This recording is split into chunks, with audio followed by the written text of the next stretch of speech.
1-800-34, no tax. Oh, I'm just wild about Harry, and Harry's wild about me. Hey, and I'm wild about you, our listeners to What You Got. We love to talk with you about antiques, collectibles, the stuff you have around the house. Our toll-free number is 1-800-259-5791. 1-800-259-5791. That's the number to call. We've got phone lines open. Brady is my producer and phone screener today. He is ready to take your calls. We're trying to get a guest on the line. Here we've got hopefully going to be talking with Don Bull. He is the co-author along with Joseph Paradi of a book called Champagne Collectibles from Schiffer Publishing, and Brady is telling me that we've got Don on the line. Don, welcome to What You Got. Hi, Harry. Good to talk to you. Well, it's great to have you back again. Don's been my guest before. Don is a huge corkscrew collector and has done some books for Schiffer Publishing on corkscrews as well. But, Don, you know, this is a great book. Your book on Champagne Collectibles for several reasons. First of all, your co-author, Joseph, is it Paradi? Is that the correct name? Paradi, yes. Yes, it lives in Canada.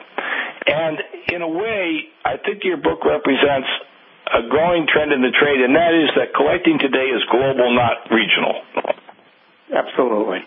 And so, as I was looking through this book, of all the various and sundry assorted materials relating to champagne that you have, I got the feeling that the material in here is really a global collectible in the sense of how much of this material actually worked its way to the U.S.? A lot of it, and a lot of it is still coming. But when you mention global, of course, we solicited photos from people worldwide that we know. A large number of the photos in the book came from people in France, and of course, you expect there to be plenty of champagne collectibles in France. So, yes, it is indeed global. People everywhere collect it. In the United States, it's not quite as popular yet as it is in Europe, but it's quickly growing here. Well, first of all, because of books such as yours, which is in full color, I might add, and extremely detailed, I always look at these books not necessarily as price guides, but as checklists for collectors. They show the enormous variety of stuff available on a single subject. And I have to tell you, I'm overwhelmed by the stuff that's out there for champagne. So were we. When we started out, we were babes in the woods. Joe and I both collect champagne taps and other paraphernalia dealing with opening champagne. And when we began to solicit champagne items from other folks, we were amazed, as you are, at what we found. You know, ashtrays, postcards, music, fans. Well, I have to tell you, now normally when I pop a bottle of champagne, I knew there were, various objects to control the cork and get the cork off and special tools for that. But I didn't realize that there were caps if you could put on the bottle if you don't finish the bottle of champagne. Who doesn't open a bottle and finish it? I would never do that. Yes, me neither, sir. But listen, I do what you mentioned something, which again was an enormous puzzle to me, and that was that you have a whole chapter on champagne taps. Now, what is a champagne tap? The idea is that you would screw the end of a champagne, much like a corkscrew, a champagne tap, into the cork itself until it reaches, there's a hole in the thread, reaches below the cork. Then you have a valve on the tap so that you can turn the valve and draw off the amount that you want and still keep the bubbly fresh by turning off the valve. One of the prime reasons for that was that champagne has medicinal value, and champagne was often used back in the late 19th, early 20th century as a medicine, not only for adults, but for children. Yeah, there you are. What a perfect excuse to drink it. Right. It's better than chocolate, right? Yeah, that's right. Well, you know, during Prohibition, of course, people did get prescriptions from doctors for champagne and wine, etc. Oh, look, I knew they got prescriptions for alcohol, but I didn't realize that. You could do that, so you had champagne for medicinal purposes. Mm-hmm. Now that leads to the thing. Now, looking through your book, I don't think I saw a prescription blank for champagne. We didn't include one. No, you are correct.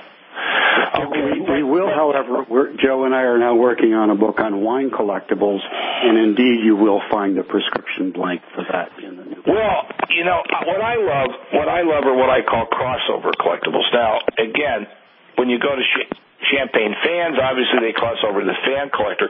But one of the chapters in your book I really love were the crossover champagne pieces to smokers that had cigar nips on the end and all kinds of really great crossover stuff for the smoking community. Champagne collectible people have to compete with the smoking collectible people. That's for sure. Well, and I guess it was more common to have a good cigar after a bottle of champagne than a cigarette. That's correct. Yes, sir. Because you're drinking champagne for what purpose? To celebrate weddings, birthdays, birth of children, promotions. Cigars certainly go with that, don't they?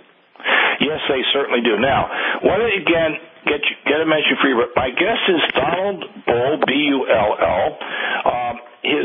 He, along with Joseph Paradi from up in Canada, wrote a book for Schiffer Publishing called Champagne Collectibles.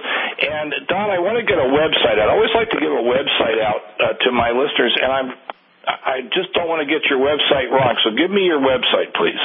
The simplest way to get to it is simply corkscrewmuseum.com. Okay, corkscrew, and all one word, no dot or anything between them, right? That's correct, corkscrewmuseum.com. Yeah, corkscrewmuseum.com.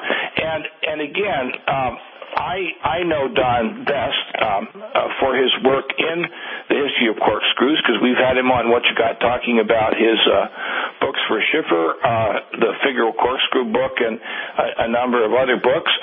But he's also done some interesting earlier publication work in the brewing industry. And Don, you have a wife that's got a book with Schiffer Publishing as well.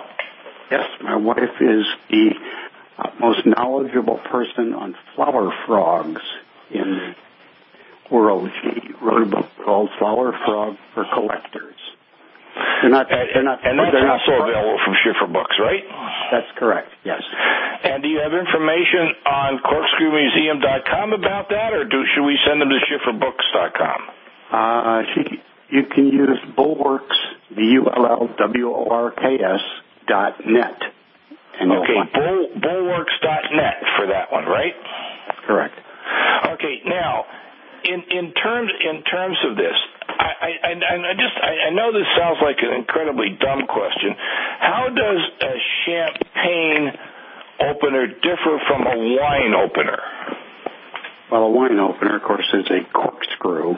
Right, exactly. Whereas a champagne opener, other than the taps that we talked about before, is a device where you grip the cork and twist it or lever it out rather than using your thumb. Of course, you can use your thumb for leverage, but that can be dangerous. So with these various tools, you can grip that cork, twist it out, and you've still got a grip on it. It's like a pair of pliers. Okay, but now I noticed that you, in a number of the champagne and wine corkscrews, there's often a knife as part of the corkscrew as well. But that would also be true on wine corkscrews to cut the label as well, would it not? It's used to cut the foil on the top, yes. And yeah. Now on wine, in champagne, it's used to break the wire in champagne.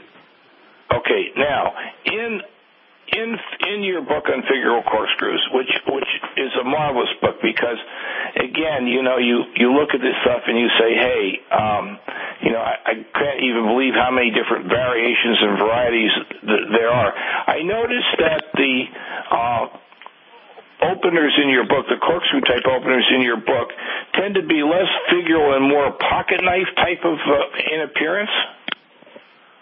In figural corkscrews, no. No. In the ones in the Champagne book. Oh, in the Champagne book, yes. They're primarily knife shaped, yes. Yes, right.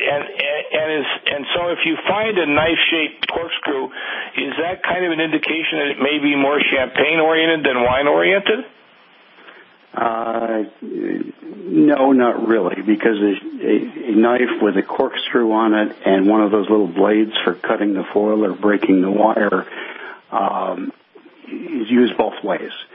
They were also used, of course, for beer when beer was in corked bottles up until 1910. Yep. Okay. Now, again, we're nearing the end of our interview. I want to get a plug in for Don's book again. My guest is Donald Bull, B-U-L-L. His co-author is Joseph Paradi, P-A-R-A-D-I. The book is called Champagne Collectibles. Now, this is a hardcover book in full color. I mean, it's just a magnificent visual group of all the things that are available out there. You can get more information by going to Don's website, which is corkscrewmuseum.com, corkscrewmuseum.com. His wife has done a book on figural flower frogs. You can get information on that by going to bullworks.com. So, Don, I want to thank you so much for being my guest. I enjoyed talking with you about Champagne Collectibles. Harry, that was bullworks.net. Bullworks.net. Thank you very much. My apologies. Thank you. All right, Harry. All right. Thank you very much. We want to